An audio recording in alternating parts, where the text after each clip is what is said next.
Welcome back to another exciting episode of Cyber Defense TV. I'm your host, Gary Malewski, and the publisher of Cyber Defense Magazine.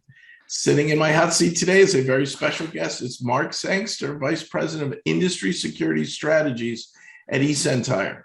eSentire is the authority in managed detection and response, offering their proactive solution 7/24/365. Mark, welcome to the hot seat.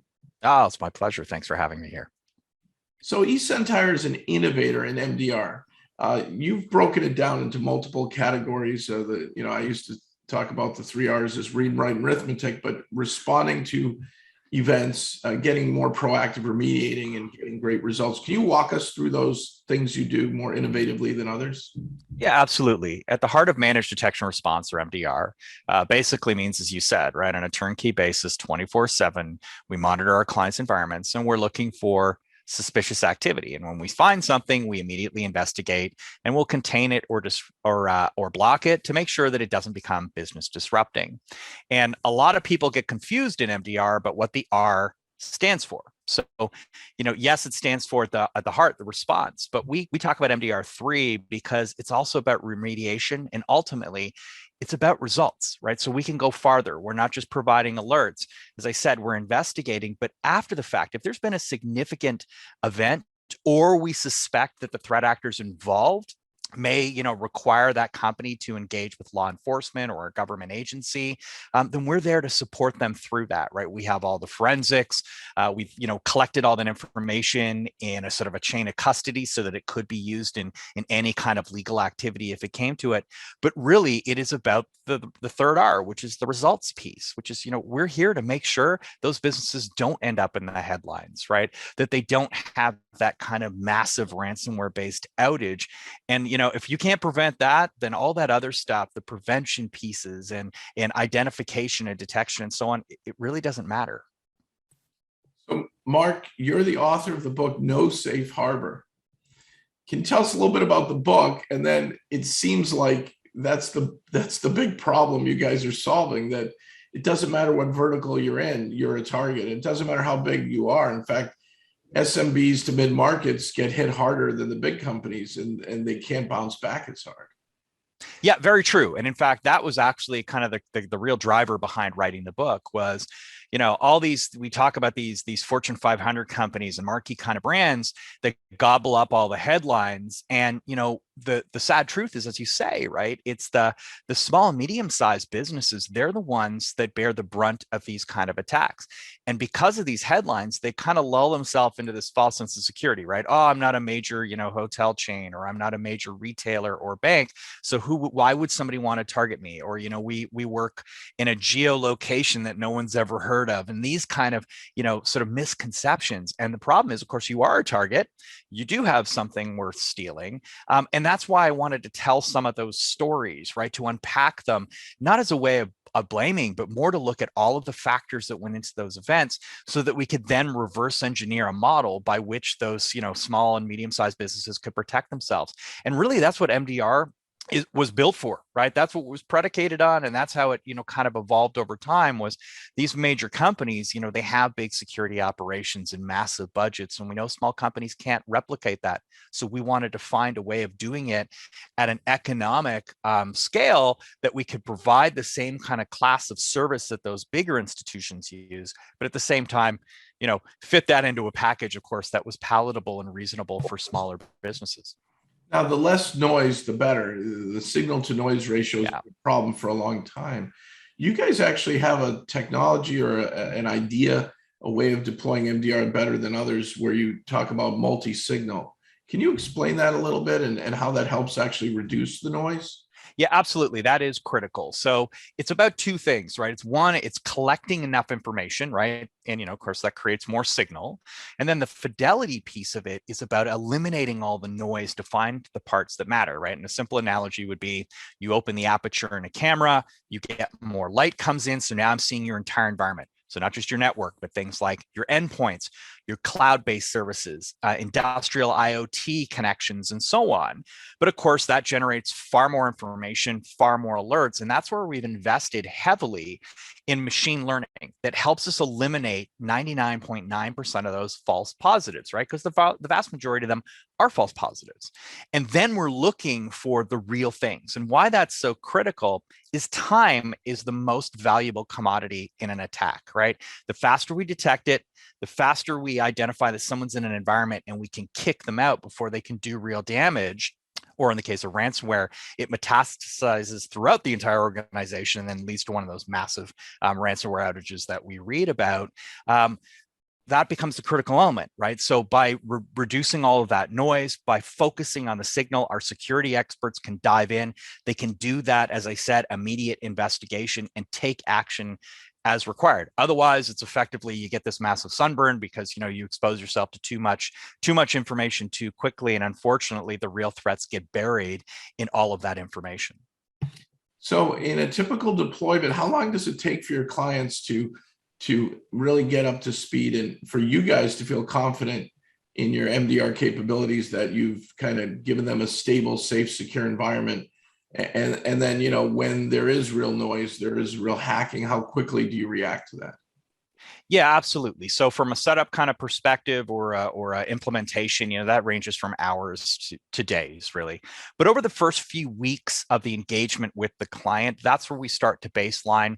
We can kind of normalize what what that behavior looks like, right? So things like traffic patterns and sources and sinks and all that kind of information, and that helps us, of course, identify what is anomalous. But when it comes to the actual response times, we're doing this within seconds. So that initial triage, when we get an alert on the board within our security operations center, is about 35 seconds. And it typically takes about anywhere between 10 to 15 minutes to resolve. And what I'm talking about there is we've done the investigation, we contained or blocked traffic or isolated a host device, whatever it might have been, until we determined whether or not it was safe or it was malicious.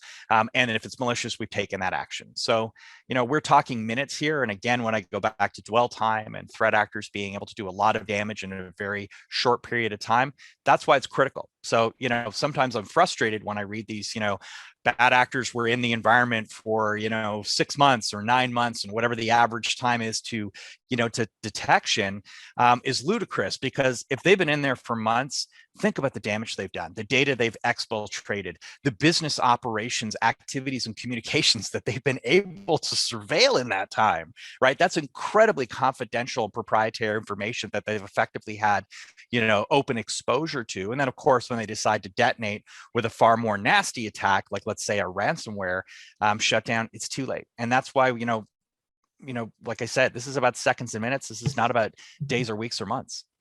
Mark, can anyone afford you? Are you deployed only for large enterprises or Fortune 1000? Do governments or even municipalities or schools or hospitals, what's the sweet spot? And how quickly can you onboard maybe your smallest client, and how quickly can you onboard your biggest client?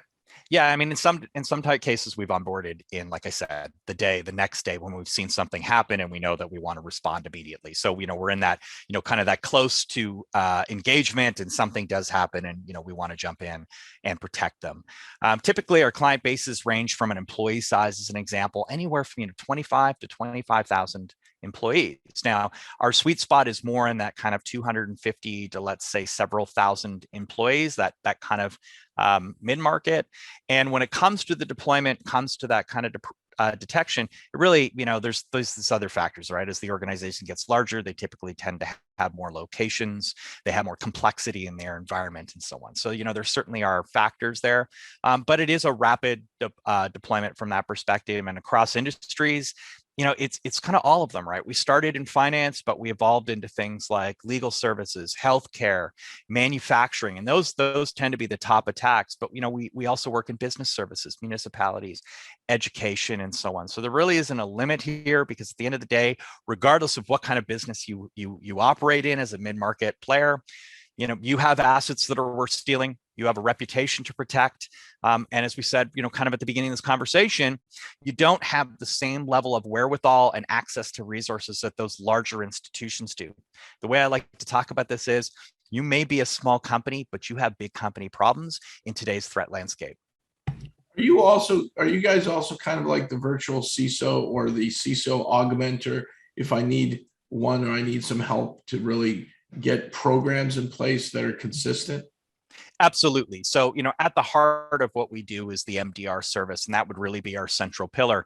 But there are two others. And one of them is the advisory services, the risk management and risk advisory services that we provide throughout vCISO. So for those smaller companies that maybe aren't quite ready to have a C-level security individual in play, but, they've got a good stable of, technically capable individuals, we can help, map out what a strategy looks like. Or if they have to deal with a new regulation because they've moved into a new market or brought on a new client, as an example, we know what those look like. We have a lot of experience. We have run books for those. We know how to map to those, and we can help them with that.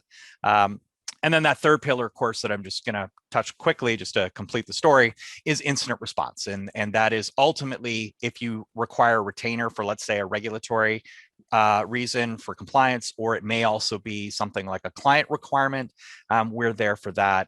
In those rare, extremely rare cases where it does require a deeper dive, then we provide that service as well. Like I said, where we will go full life cycle, right from the event itself, right through the end of litigation or a criminal investigation, if that's required. It's amazing.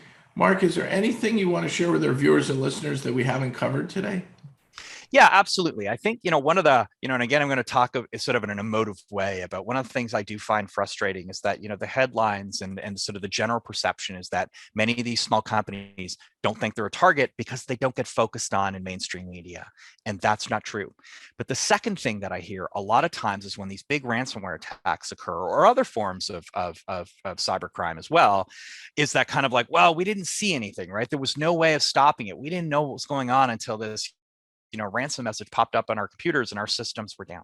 And that's simply not true. There are a lot of little subtle indicators that have been going on, right? You're being phished. That's increasing. They may be scanning your environment, and you can detect that as well. And even when they get in, they're often using stolen credentials. They're using your own defenses against you. And all of those things leave footprints and fingerprints and motion on CCTV cameras, in sort of in a cyber sense. And we detect those little things.